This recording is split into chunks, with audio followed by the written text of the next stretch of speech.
Nakama. Sebelumnya, kita ketahui pada alur cerita manga One Piece kali ini telah berada pada fase akhir petualangan di arc Wano Kuni. Pertempuran besar yang terjadi sebelumnya telah menuai klimaks yang baik seiring dengan kemenangan yang telah berhasil diraih oleh para samurai beserta aliansinya.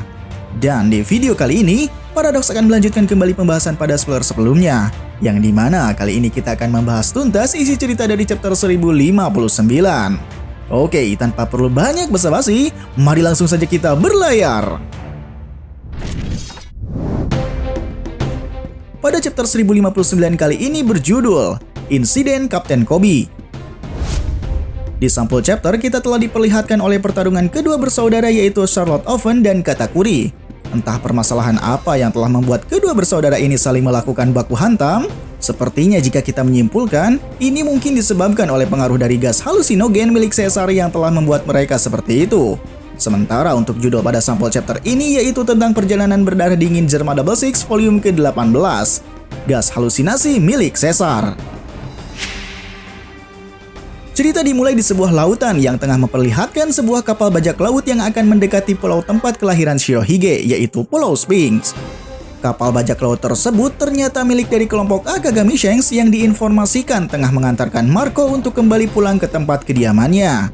Di sini cerita pun masih belum menginformasikan bagaimana pertemuan bajak laut Akagami no Shanks dengan Marco sebelumnya. Akan tetapi di sini atas bantuan bajak laut Akagami, Marco pun sangat terbantu sekali ketika mereka berkenan mengantarkannya untuk pulang. Lalu sebelum kepergian Marco menuju ke Pulau Sphinx, di sini Shanks memberikan sebuah tawaran kepada Marco untuk bergabung menjadi anggota bajak lautnya. Akan tetapi di sini Marco pun menolaknya dikarenakan dia sudah lelah untuk menjadi seorang pengasuh bajak laut besar seperti halnya bajak laut Akagami. Mendengar hal itu, Shanks selalu mengatakan kepada Marco untuk tidak berlebihan berbicara mengenai status bajak lautnya. Karena menurut anggapannya, ini bukanlah suatu hal yang besar untuk diagungkan. Kemudian setelah Shanks mengatakan hal tersebut, semua kru bajak laut Akagami pun dibuat tertawa terbahak-bahak setelah candaannya bersama Marco berlangsung. Dan setelah itu, Marco akhirnya pergi dan mengucapkan sebuah salam perpisahan kepada bajak laut Akagami no Shanks. Lalu Shin berpindah dan menceritakan kembali bagaimana keadaan pada perayaan festival api di negeri Wano sebelumnya. Keadaan tersebut juga berlangsung setelah pasca peristiwa penyerangan yang dilakukan oleh Admiral Ryokugyu. Sementara dalam keadaannya saat itu, di sini telah menceritakan bagaimana Yamato telah membuat suatu keputusan yang dimana Luffy dan teman-temannya terkejut ketika mendengarnya. Dalam pembicaraannya, Yamato telah mengatakan bahwa dia telah memutuskan untuk tidak jadi ikut bergabung menjadi anggota bajak laut topi jerami. Alasan Yamato mengatakan hal tersebut adalah dikarenakan dia khawatir jika sesuatu akan terjadi kembali menimpa negeri Wano. Setelah pasca peristiwa penyerangan yang dilakukan oleh Admiral Ryokugyu sebelumnya, Yamato saat itu telah berpikir bahwa dia tidak ingin hal itu terjadi kembali. Sehingga oleh karena itu, keputusan untuk mengurungkan niatnya bergabung menjadi kru bajak laut topi jerami, hal ini diungkapkan Yamato sebelum bajak laut topi jerami pergi meninggalkan Wano. Melihat Yamato yang begitu serius mengutarakan hal tersebut, Luffy nampaknya telah menerima dengan apa yang telah menjadi keputusan Yamato. Sementara di sisi lain, Zoro mengatakan kepada Yamato untuk berhati-hati agar keputusannya itu tidak menyakiti hati Momonosuke. Karena menurut anggapan Zoro, Momonosuke saat ini telah memiliki perasaan yang begitu sensitif dan rentan untuk dipermainkan. Yamato pun kemudian menjawabnya bahwa Momonosuke telah mengetahui hal ini sebelumnya dan tidak ada hal lain lagi yang perlu dikhawatirkan. Karena sejatinya kekhawatiran Yamato tersebut adalah untuk keadaan negeri Wano jika tidak ada dirinya. Maka oleh karena itu, untuk saat ini Yamato akan menetap terlebih dahulu dan mencari tujuan pribadinya di negeri Wano. Dan setelah Yamato mengatakan hal tersebut, Sanji yang sebelumnya merasa senang akan kehadiran Yamato di kapal bajak laut topi jerami, saat itu dia pun hanya bisa menangis atas keputusan Yamato yang tidak jadi ikut bergabung. Sementara di tengah-tengah percakapan Yamato dengan bajak laut topi jerami, pada saat itu Momonosuke dan yang lainnya tidak ikut berada di sana. Mereka semua tengah berada dalam perawatannya setelah pasca pertarungan melawan Admiral Ryokugyu. Dan di posisi bajak laut topi jerami saat itu, mereka pun tengah berada dalam keadaan persiapan untuk melakukan pelayaran kembali tanpa sepengetahuan dari Momonosuke dan yang lainnya. Kemudian di sela-sela keberadaan bajak laut topi jerami, Marco pun saat itu telah datang dengan mengatakan bahwa dia akan ikut pergi pulang bersama dengan kapal yang lain. Jadi sepertinya saat itu di sana Marco telah diajak oleh bajak laut topi jerami sebelumnya untuk diantarkan pulang ke tempat kediamannya. Akan tetapi saat itu Marco menolak dikarenakan kemungkinan besar Marco masih merasakan keberadaan kapal milik bajak laut Akagami Shanks di sekitar lautan negeri Wano. Sehingga oleh karena itu, dia pun memutuskan untuk ikut pergi bersama dengan mereka agar bisa mengantarkannya pulang menuju Pulau Sphinx. Sementara di tengah pembicaraan Marco dengan bajak laut topi jerami berlangsung, pada saat itu kilas balik lain pun muncul dan seolah mengingatkan Marco pada pasca peperangan yang telah terjadi di Marineford. Pada saat itu setelah kematian Ace, Marco berbicara kepada Jinbe dengan menitipkan adiknya Ace yaitu Luffy kepadanya. Sehingga setelah mengingat kejadian tersebut, di masa sekarang apa yang telah dibicarakan oleh Marco dengan Jinbe itu seolah telah menjadi kenyataan. Dan Jinbe saat ini telah berada di kapal bajak laut topi jerami dengan menopang amanah yang telah dititipkan oleh Marco. Kemudian scene kembali ke masa sekarang. Marco yang saat itu akan pergi berpamitan kepada semua kru bajak laut topi jerami, dia pun menyampaikan kepada Luffy bahwa Ace akan merasa senang jika telah mengetahui adiknya sudah melangkah sangat jauh. Luffy yang mendengarnya pun seolah merasa bahagia setelah Marco mengatakan hal tersebut, dan dia menanggapinya dengan sebuah senyuman sambil melihat Marco yang akan pergi meninggalkannya. Lalu di sela-sela kepergian Marco, sebuah pesan terakhir pun tersirat untuk Luffy dan teman-temannya. Di sana Marco pun mengatakan pada Luffy bahwa saat ini adalah eramu, maka majulah dengan penuh semangat dan tekad yang kuat. Luffy pun kemudian menjawabnya, tentu saja aku akan melakukannya. Lalu scene berpindah ke Pulau Amazon Lily, sebuah pulau wanita tempat di mana Hancock dan kru bajak lautnya berada. Di sini rupanya insiden pun telah terjadi, di mana bagian dari gunung yang berada di tengah Pulau Amazon Lily sebagiannya telah hancur. Nenek Gloriosa yang saat itu sedang berbicara dengan Hancock, dia pun mengatakan bahwa baru kali ini ada manusia yang telah mampu menyerang Pulau Amazon Lily hingga menuai kerusakan yang begitu dalam. Kerusakan yang terjadi pun berdampak pada seluruh kota hingga membuat Pulau Amazon Lily saat ini telah berada pada posisi tidak aman. Hancock lalu menanggapi pernyataan Nenek Gloriosa tersebut dengan mengatakan bahwa selama masih ada dirinya di Pulau Amazon Lily, maka musuh-musuh pun akan terus berdatangan dikarenakan dirinya lah yang mereka incar. Sementara di dalam keadaan yang sepertinya mungkin sedang menderita, Hancock pun malah mengatakan sesuatu hal yang konyol dengan biasa dia lontarkan berulang kali. Dan Hancock pun mengatakan kepada Nenek Gloriosa bahwa dia ingin segera menikah dengan Luffy. Setelah mendengar Hancock mengatakan hal tersebut, dengan raut wajah yang cemberut, Nenek Gloriosa pun tidak terlalu menanggapi Hancock karena hal ini sudah menjadi kebiasaan yang konyol bagi dirinya. Kemudian scene berpindah dan kembali menceritakan tentang peristiwa yang telah menimpa Pulau Amazon Lily sebelumnya. Di sana ternyata kejadian diakibatkan oleh invasi yang dilakukan oleh Angkatan Laut dengan tujuan untuk menangkap Hancock di sana. Pasukan Angkatan Laut pun melakukan serangannya dengan berhasil masuk ke Pulau Amazon Lily dengan melalui gerbang kota. Mereka pada saat itu melakukan serangan dengan memberikan perintah kepada robot pasifista baru yang diberi nama Seraphim. Sementara saat pencarian bawah Hancock berlangsung, robot pasifista baru itu telah mengaktifkan sebuah kamera pengintai untuk dilanjutkan informasinya kepada Wakil Laksamana. Namun Wakil Laksamana Yamakaji yang telah menerima informasi tersebut rupanya dia masih belum menemukan di mana keberadaan buah Hancock. Dan setelah itu, seorang gadis kecil yang memiliki sayap pada punggungnya, dia pun telah diperlihatkan tengah berhadapan dengan anak buah Hancock yang bernama Marguerite dan Sweet Pea. Seorang gadis kecil itu ternyata adalah robot pasifista baru, dan dia pun saat itu melakukan serangan dengan cara meledakkan laser kepada anak buah Hancock tersebut.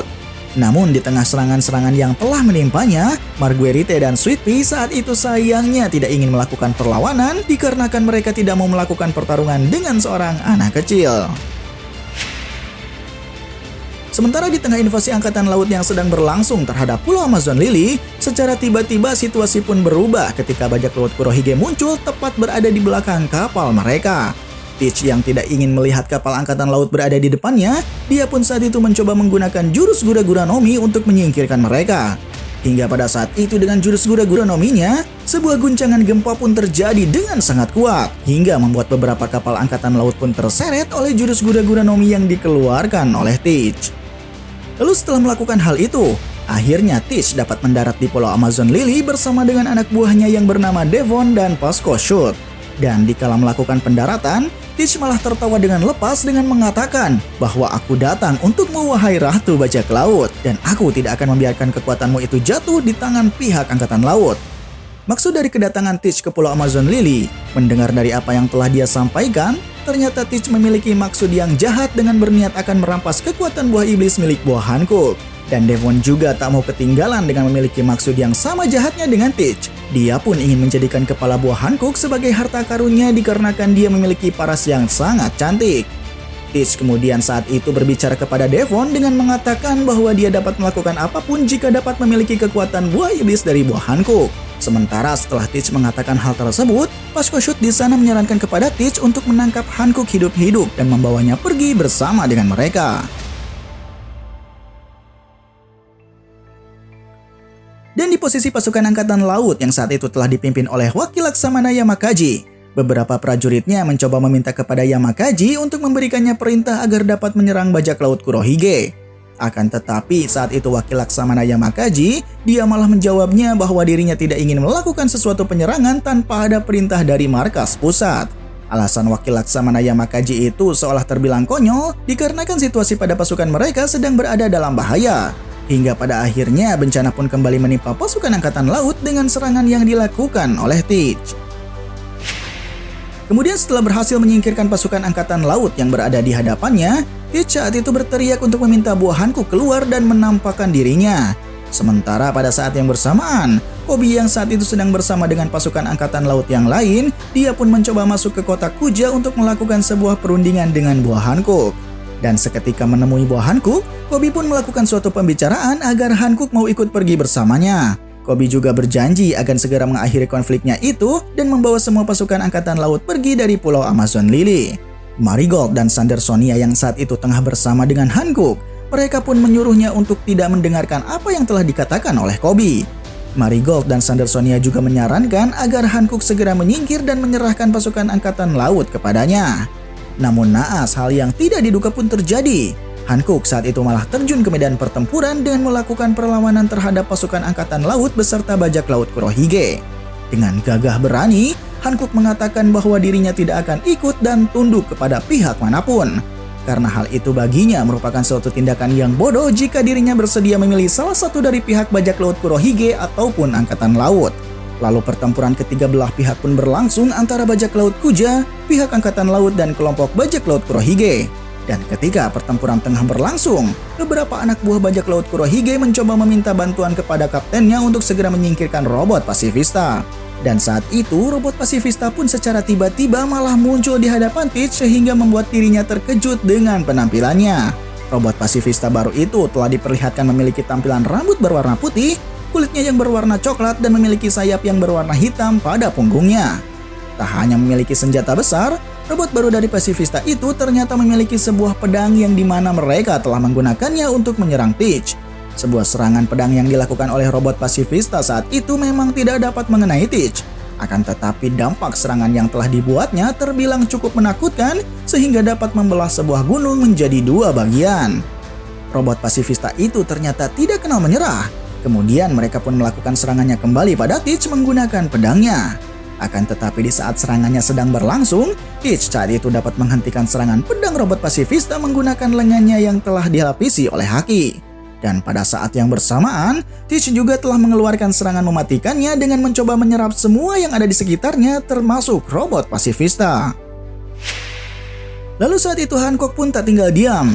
Dia ikut meramaikan pertempuran dengan cara menyerang musuh-musuhnya menjadi sebuah batu.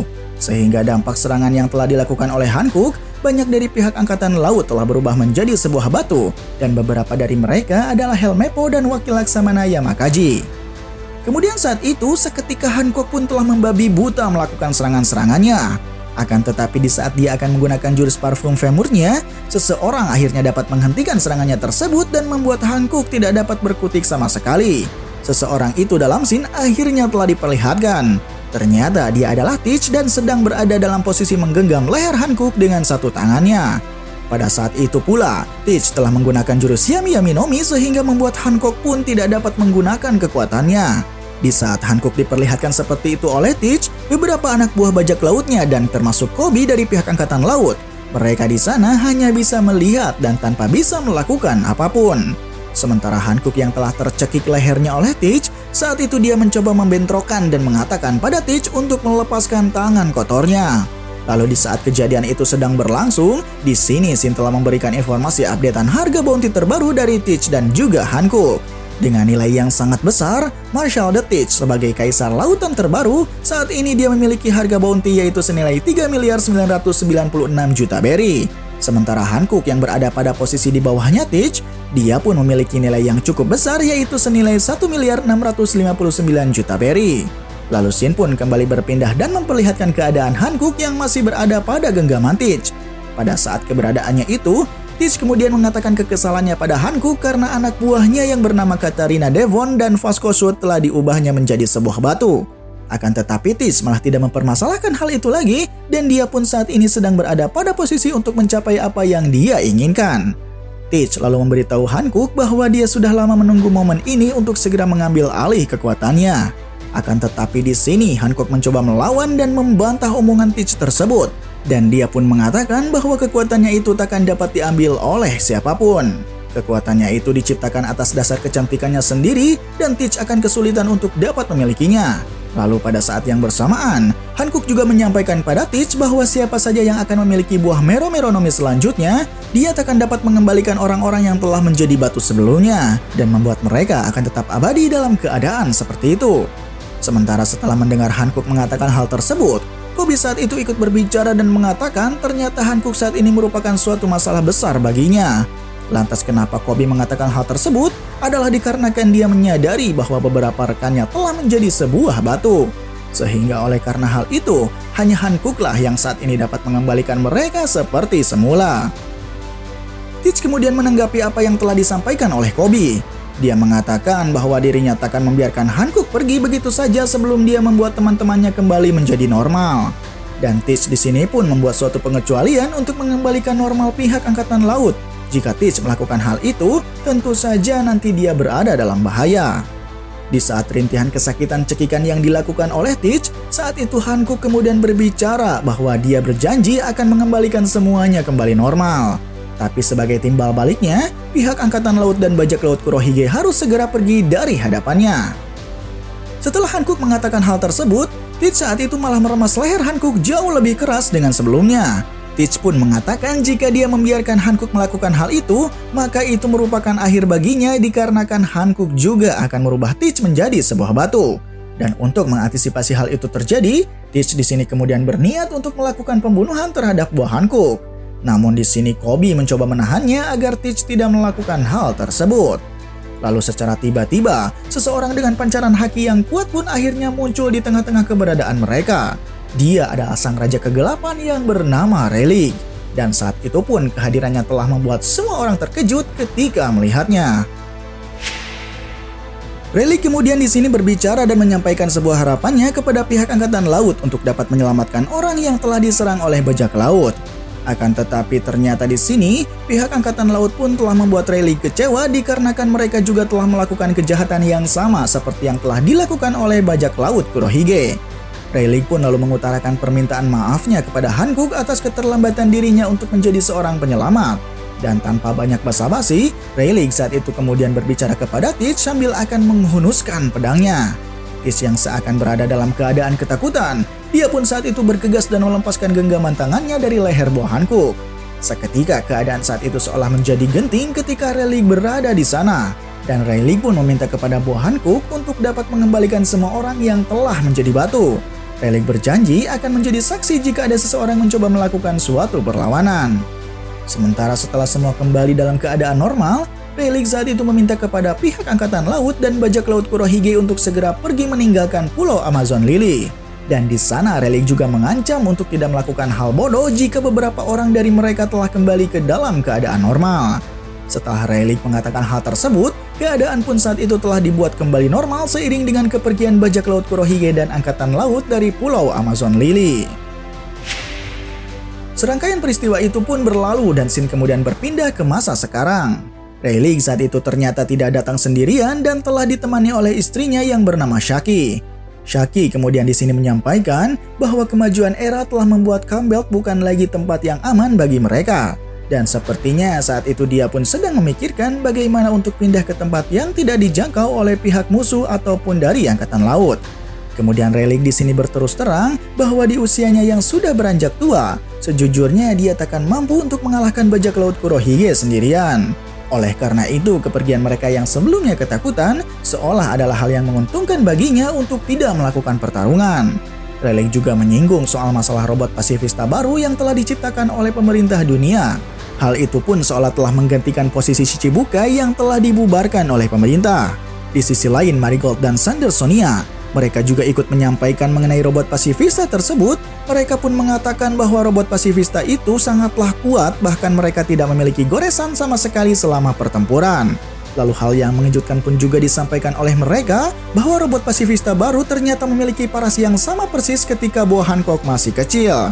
Dan Shin pun telah memperlihatkan dengan raut wajah mereka yang memang terlihat persis sama seperti Boa Hancock.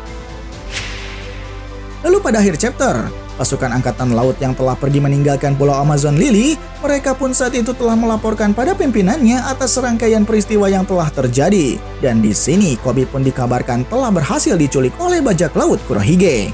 Shin pun telah memperlihatkan dengan keberadaan surat kabar yang menyampaikan bahwa pahlawan Koby telah diculik oleh seseorang Yonko dari bajak laut Kurohige. Entah apa yang dimaksud oleh bajak laut Kurohige dengan melakukan hal tersebut, ataukah hal ini ada kaitannya dengan Monkey D. Garp yang merupakan guru dari Koby? Kita pun sangat dibuat penasaran bagaimana dengan alur cerita manga selanjutnya. Nantikan terus pada pembahasan video selanjutnya. Salam Paradox.